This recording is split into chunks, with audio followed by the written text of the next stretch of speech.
I found a major US city that's perfect for first-time homebuyers. Stay tuned.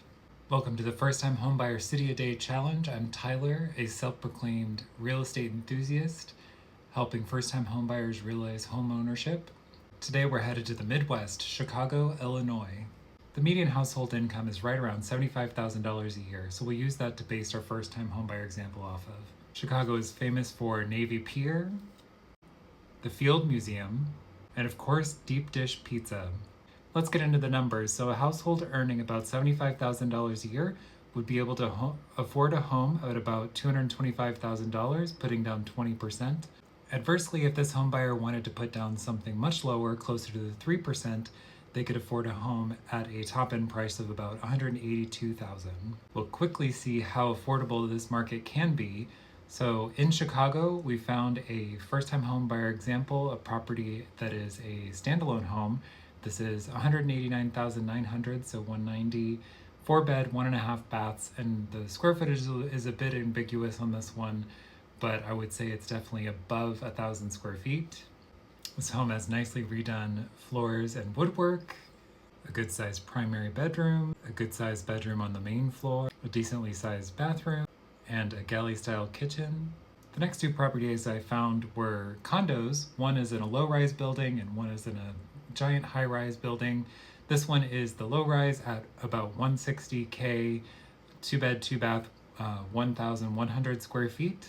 This unit has a brand new looking kitchen with great wood floor, giant open concept living space with a kitchen, dining room, and living room. Great sized primary bedroom with bathroom, nice bathroom with the marble counter and tile, another bathroom in this unit as well. All right, and for our final example, this is an example of a really cool, full of character, high-rise unit. This is on the market for $195,000, 2-bed, 2-bath, and a whopping 1,657 square feet. This unit is on the 14th floor of this old school high-rise building.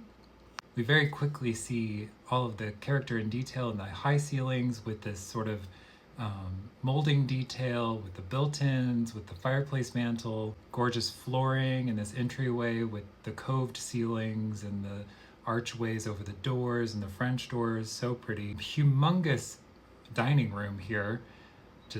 I don't know if you need this much space for a dining room, but if you do, if you have a large family, this is great for you. Definitely could use some sprucing up in the kitchen, but it's the butler's pantry right off the dining room leading into the kitchen, which has got tons and tons of counter space, a nice big window over the sink, and it looks like a new range with a big fridge around the corner. Looks like the primary bedroom with a really pretty Tiffany-inspired chandelier.